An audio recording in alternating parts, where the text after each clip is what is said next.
नमस्कार, मैं हूं दीपाली राणा। आप देख रहे हैं कल का बाजार। आपके स्टॉक रिलेटेड क्वेरीज, फिर चाहे वो निवेश से जुड़ा हुआ सवाल हो या हो ट्रेडिंग की बात, आप सभी शो में पूछ सकते हैं। हमारे एक्सपर्ट्स देते हैं आपको राय, साथ ही आपको बताते हैं कि कल बाजार कैसा रहेगा और क्या रणनीति आप मार्केट्स को लेकर चल सकते हैं। तो सबसे पहले तो तरीका ही नोट कीजिए शो में आने का, उसके बाद मार्केट का अपडेट भी लेकर आएंगे और साथ ही समझेंगे कल की स्ट्रैटेजीज।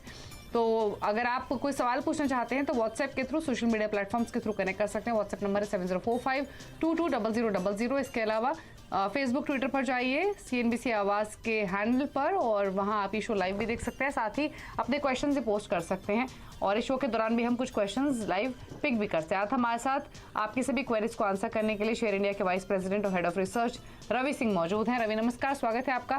पहले बात कर लेते हैं आज के मार्केट की। और बाजार आज 7 महीने की ऊंचाई पर बंद हुआ। सेंसेक्स में 425 अंकों की मजबूती रही। निफ्टी भी 133 पॉइंट चढ़कर बंद हुआ 18,000 के ऊपर और रिकॉर्ड ऊंचाई के बेहद करीब निफ्टी बैंक पहुंचा। उसके बाद मुनाफ वसूली आते हुए दिखाई दी।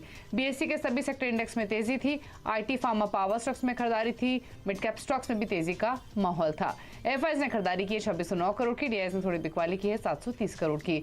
रवि नमस्कार, पहले तो बताइए, लगातार चौथा सेशन तेजी के साथ हमने क्लोजिंग आते हुए देखी। थोड़ी प्रॉफिट टेकिंग थी हालांकि निफ्टी बैंक में, बट कल के लिए आउटलुक क्या है? देखिए, इस समय दीपाली जी जो मार्केट खड़ा हुआ है, खासतौर से निफ्टी की यहाँ पर लेवल की बात करें तो दो चार्ट पैटर्न यहाँ पर एक साथ बनते हुए नजर आ रहे हैं। लॉन्ग टर्म पे अगर डेली चार्ट पे देखते हैं तो आपको रिवर्ट हेड एंड शोल्डर बनता हुआ नजर आ रहा है और साथ ही अगर छोटे पैटर्न पे देखते हैं तो आपको कप एंड हैंडल का पैटर्न बनता हुआ आ रहा है। और सबसे बड़ी बात है कि जो इंपॉर्टेंट लेवल है यहाँ पर एक जो इस समय अक्टूबर 21 में आपको जो 18,617 का हाई बनता हुआ नजर आया था, वो बार बार उसके आसपास आने की कोशिश कर रहा है मार्केट। और अभी का जो मोमेंटम है उसमें ये क्लियर कट एक इंडिकेशन दिख रहा है कि अगर 18,180 के ऊपर मार्केट निकलेगा तो अब एक लंबी तेजी होगी। लंबी तेजी का मतलब है कि आपको ये लेवल जो 18,600 ये तो अचीव होता हुआ नजर आएगा, लेकिन आपके लिए इंपॉर्टेंट ये है कि अगर 18,600 के ऊपर मार्केट सस्टेन कर जाता है तो लॉन्ग टर्म पे आपको अब 21,000 के लेवल की तरफ देखना चाहिए, क्योंकि यहां से जो लंबी जो रैली है वो लंबी होगी, छोटी रैली अब आपको नहीं देखने को मिलेगी। तो दायरा बाजार का चेंज होता हुआ नजर आएगा और ज्यादातर मूविंग एवरेज भी इस चीज को सपोर्ट कर रहे हैं। ओवरऑल जो अभी फंडामेंटल डेटा देखने को मिल रहा है, डेरिवेटिव डेटा दिख रहा है, वो भी कहीं ना कहीं से हेल्प आउट करता हुआ नजर आ रहा है। तो हो सकता है 1-2 दिन में थोड़ी बहुत प्रॉफिट बुकिंग देखने को मिले, हायर लेवल्स की वजह से लोग डबल टॉप इंफॉर्मेशन को देखें, थोड़ा प्रॉफिट बुकिंग करें। लेकिन अब मार्केट ने अपना बेस चेंज किया है और नए लेवल्स की तरफ यहां पर बढ़ता हुआ नजर आ सकता है। तो निफ्टी हो, बैंक निफ्टी हो, शॉर्ट करने की गलती से बचना चाहिए। अगर आप इंट्राडे ट्रेडर हैं तो आप बिल्कुल थोड़े बहुत शॉर्ट पोजीशन बना के चलिए, आप प्रॉफिट बुक कर लीजिए, मोमेंटरी ट्रेड करिए। लेकिन लॉन्ग टर्म ट्रेडर हैं तो अब शॉर्ट की स्थिति से बचना चाहिए। ओके, तो शॉर्ट की स्थिति से बचना है। मोमेंटम पॉजिटिव है मार्केट्स का। थोड़ी प्रॉफिट टेकिंग निफ्टी बैंक में जरूर दिखाई दी है, लेकिन वो सिर्फ एक मुनाफ वसूली है। चलिए बिना देरी के अब क्वेरीज को लेना शुरू करते हैं शो में। और पहला सवाल पूछने के लिए हमारे साथ हैं कुणाल चौधरी मुंबई से। कुणाल, गुड इवनिंग, बताइए अपना सवाल।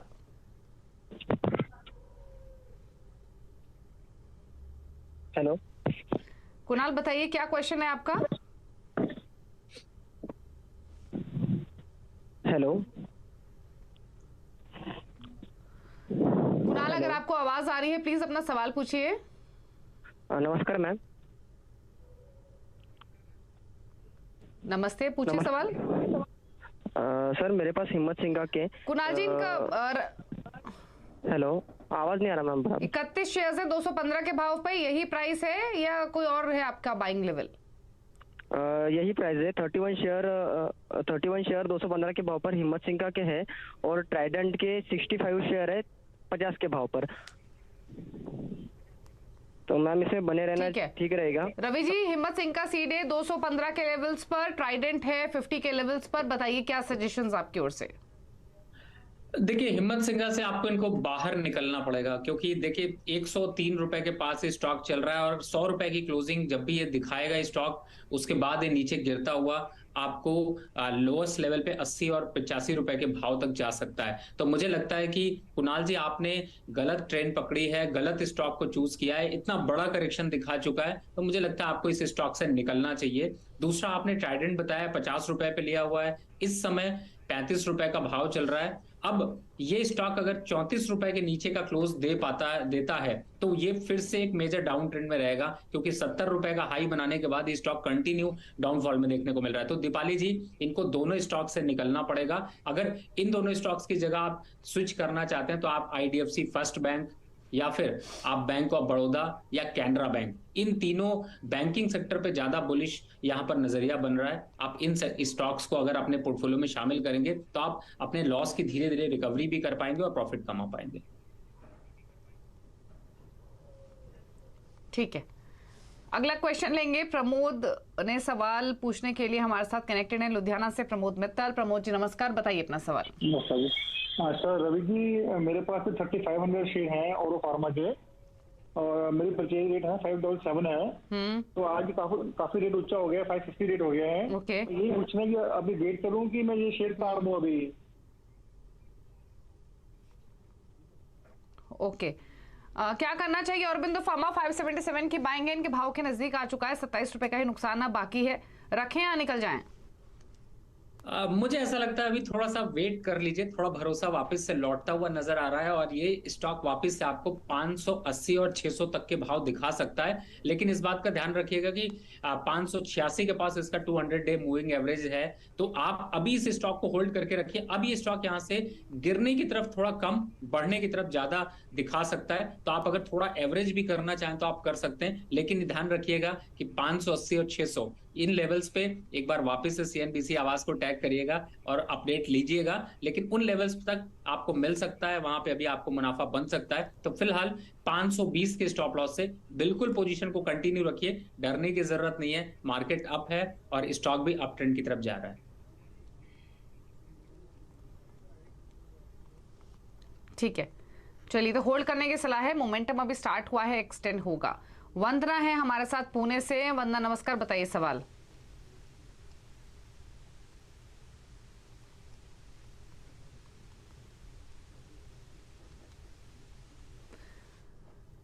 शायद वंदना को ऑडियो नहीं जा रहा है। इनका सवाल मैं बता देती हूँ आपको।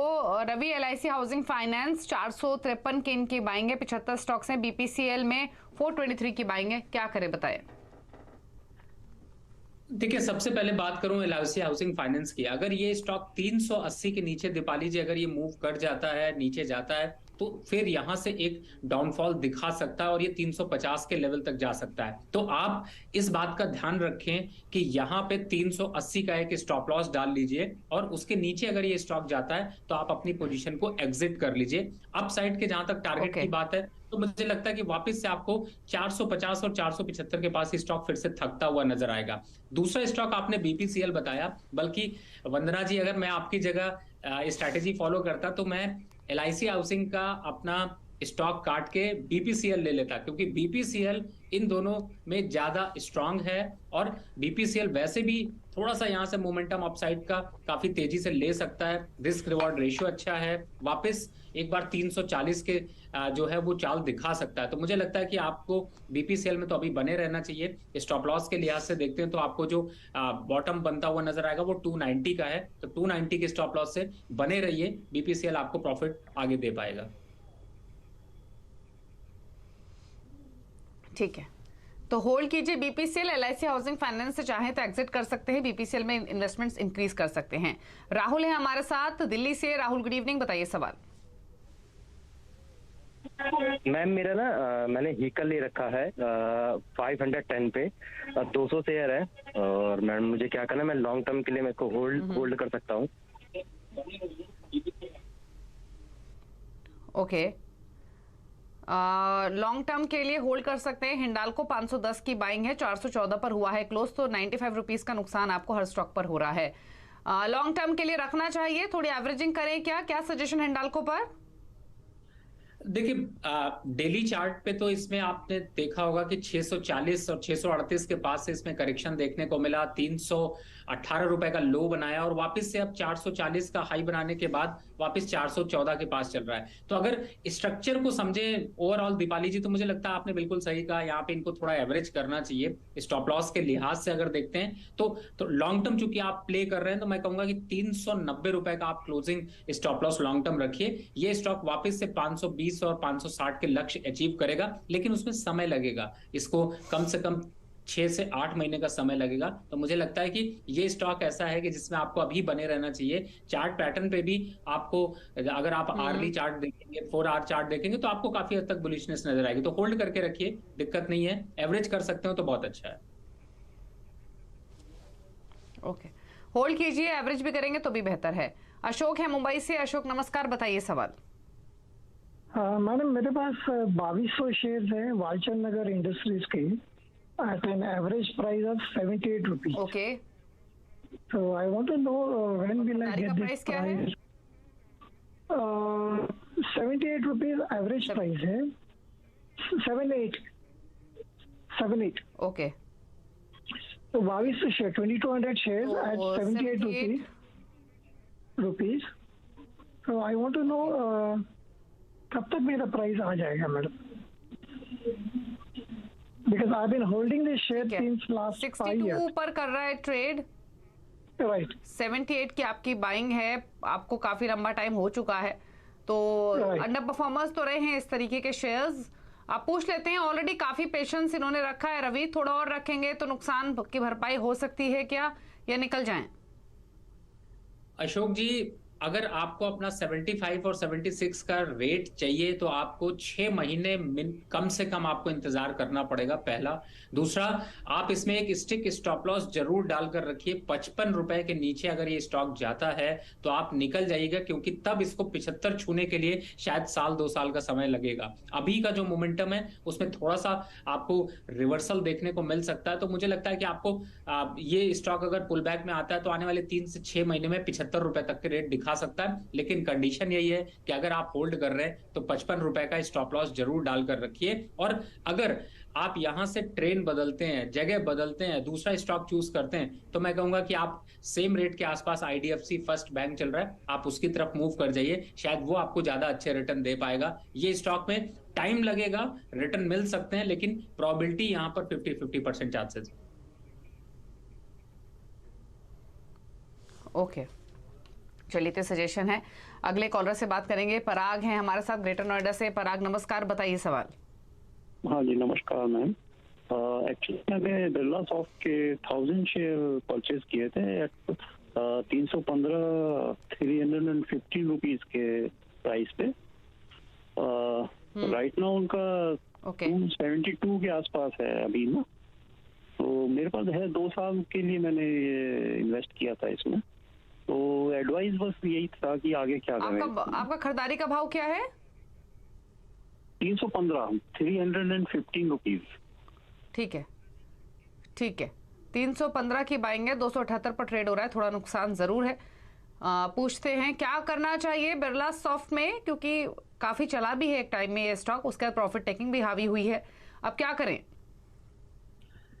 देखिए, थोड़ा सा रिस्क एपेटाइट अगर आपका है तो मैं ये सजेस्ट करूंगा कि आप यहां पर इस स्टॉक को एक बार 270 के नीचे जरूर एग्जिट होइए, क्योंकि ये स्टॉक अगर 270 के नीचे सस्टेन करा तो ये वापस से 220 तक के लेवल दिखा सकता है। और अशोक जी, ये आईटी सेक्टर ओवरऑल यहाँ पर डाउन ट्रेंड है, तो थोड़ा सा जो आईटी सेक्टर में पॉजिटिव स्ट्रक्चर दिखा रहा है वो 2 दिग्गज स्टॉक दिखा रहे हैं। तो आपको एक्चुअली में मौका मिल रहा है कि आप मिड कैप की मूवमेंट के हिसाब से आप लार्ज कैप के स्टॉक्स को खरीद पाए। तो आपको इन्फोसिस या SCL में अगर आप पोजीशन स्विच करेंगे तो वो आपके ट्रेड के लिए भी अच्छा होगा, लॉन्ग टर्म गोल के लिए भी अच्छा होगा। तो आप उस तरफ मूव कर जाइए तो ज्यादा अच्छा, नहीं तो आप 270 के नीचे इस स्टॉक से जरूर निकलिए। ठीक है, रवि है हमारे साथ अब मुरादाबाद से। रवि नमस्कार, बताइए सवाल। नमस्कार जी, मेरे 2 सवाल हैं। एक तो हिंदुस्तान यूनिलीवर 50 शेयर 2563 की कॉस्ट है, इसे हम और ऐड कर सकते हैं क्या? ठीक है। और दूसरा है भारत इलेक्ट्रॉनिक 820 शेयर्स 90 रुपीज 50 पैसे के एवरेज से, इसे हम क्या और एवरेज कर सकते हैं? तो आपके भाव से तो परचेज ऊपर कर है, आप सकते हैं। और ऐड करना चाहते हैं ये पूछ रहे हैं, करेक्ट? क्योंकि हाँ, 90 और के ऐड करना आसपास की चाहते हैं। बाइंग बताई आपने बीईएल में। जी जी हाँ, जी, तो इसे एवरेजिंग और नहीं ऐड हुई है करना क्योंकि आपका बाइंग प्राइस से ऊपर ये स्टॉक कारोबार कर रहा है। ठीक है, तो जी। दोनों ही स्टॉक्स इनके भाव के आसपास या उसके ऊपर ही हैं, दोनों में ही ये होल्डिंग बढ़ाना चाहते हैं। सही सिलेक्शन है स्टॉक्स का, और साथ ही इन लेवल्स पर और एडिशन ठीक रहेगा या नहीं?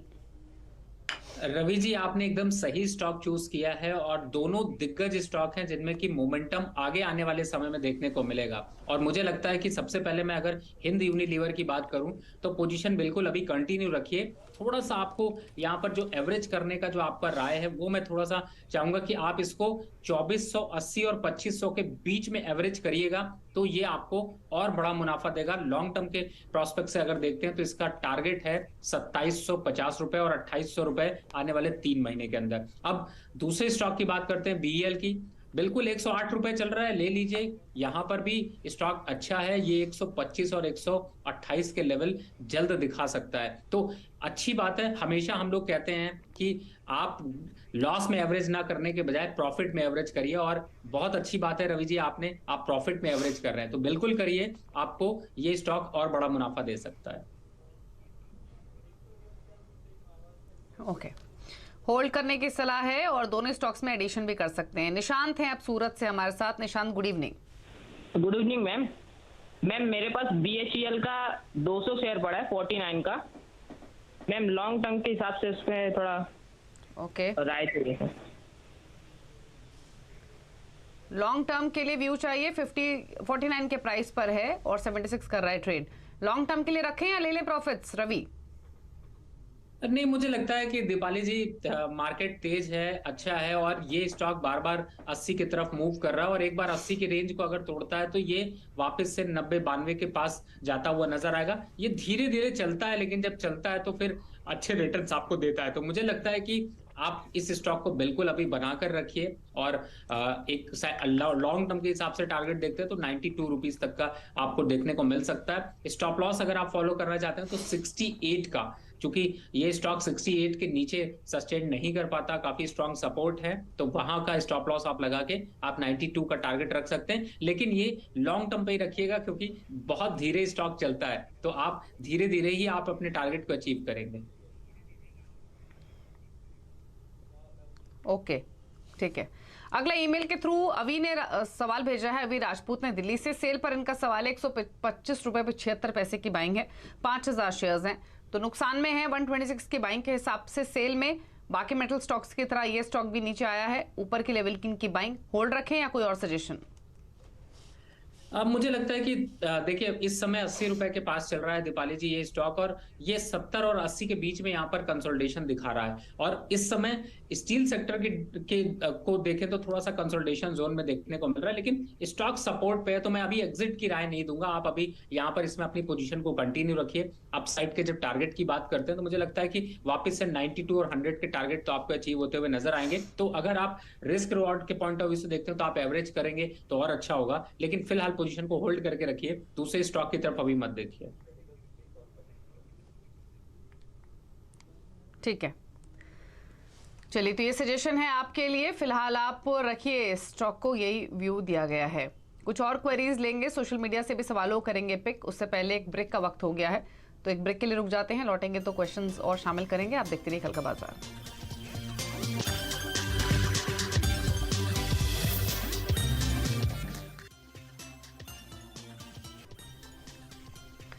आप देख रहे हैं कल का बाजार। रवि सिंह हमारे साथ मौजूद हैं आपकी क्वेरीज को आंसर करने के लिए। फटाफट से सोशल मीडिया से कुछ क्वेश्चंस को पिक कर लेते हैं और रवि से ले लेते हैं उन क्वेश्चंस पर राय। एक सवाल हमें भेजा है राजीव सनवाल ने। डीलिंग के स्टॉक पर इनका सवाल है। 195 की बाइंग है, व्यू है 3 मंथ्स का, जानना चाहते हैं क्या करें? फिलहाल तो अभी मुझे लगता है दीपाली जी यहाँ पर होल्ड करके रखना चाहिए, क्योंकि इस समय स्टॉक स्ट्रक्चर जो है वो थोड़ा सा जो है एक करेक्शन मोड में जरूर आया है, लेकिन ओवरऑल यहाँ पर स्ट्रक्चर काफी स्ट्रांग है। तो लॉन्ग टर्म के प्रोस्पेक्ट से देखते हैं तो 280 रुपए के टारगेट आपको अचीव हो सकते हैं। 255 रुपए के स्टॉप लॉस से इस पोजीशन को होल्ड करके रखना चाहिए। अनुपम सिंह ने सवाल भेजा है GSFC पर। 134 बाइंग प्राइस है, व्यू है 6 मंथ्स का। देखिए इस समय थोड़ा सा ये भी स्टॉक यहाँ पर कंसोलिडेशन में दिखा रहा है और ओवरऑल स्ट्रक्चर धीरे धीरे इंप्रूव हो रहा है। वापस टारगेट की बात करते हो तो 135 तक के टारगेट अचीव कर सकता है। एक सपोर्ट स्ट्रांग यहाँ पर 118 रुपए का देखने को मिल रहा है, तो टेक्निकली ये स्ट्रांग लग रहा है। तो अभी फिलहाल तो पोजीशन को होल्ड करके रखना चाहिए। लॉन्गर टर्म पे एक बार को 135 तक के टारगेट अचीव हो सकते हैं। ठीक है, इसके अलावा और सब क्वेश्चंस लेंगे। और एक सवाल हमें आया है ईज माई ट्रिप पर, संदीप जैन ने भेजा है। 400 के प्राइस पर 200 शेयर्स हैं।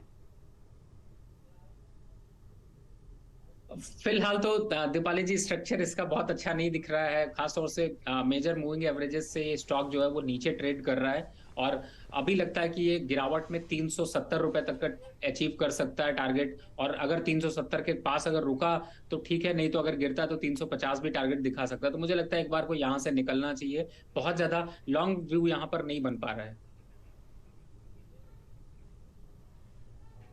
ओके, ठीक है।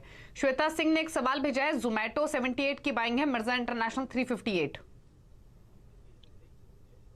देखिए जोमेटो में जरूर थोड़ा सा पॉजिटिव डेवलपमेंट देखने को मिला, लेकिन ये स्टॉक बहुत लंबे रन नहीं दिखा पाएगा। तो मैं कहूंगा कि आप इस पोजीशन को अगर आप होल्ड करके रखिए तो 60 रुपए के नीचे जब भी ये स्टॉक जाता है तो बिल्कुल निकल जाइए, रखने की जरूरत नहीं है। तब तक आप अभी रख सकते हैं। तो स्टॉप लॉस आप 60 रुपए का डालकर रखिए। दूसरा, मिर्जा इंटरनेशनल ज्यादा इसके कंपेरिजन में स्ट्रांग है। अगर आप जोमेटो का से एग्जिट होना चाहती हैं तो आप एग्जिट होकर के मिर्जा इंटरनेशनल की तरफ जा सकती हैं। ये 330 रुपए तक के टारगेट आपको अचीव होता हुआ नजर आ सकता है। तो मुझे लगता है चार्ट स्ट्रक्चर पे मिर्जा इंटरनेशनल यहाँ पर थोड़ा ज्यादा स्ट्रांग दिखाई दे रहा है और मोमेंटम इंडिकेटर भी इसमें काफी हद तक सपोर्ट दे रहे हैं। ओके, चलिए, तो ये राय है आपके लिए आपकी होल्डिंग्स पर। शो को समेटने का वक्त हो गया है। कोई क्लोजिंग कमेंट आपकी ओर से रवि?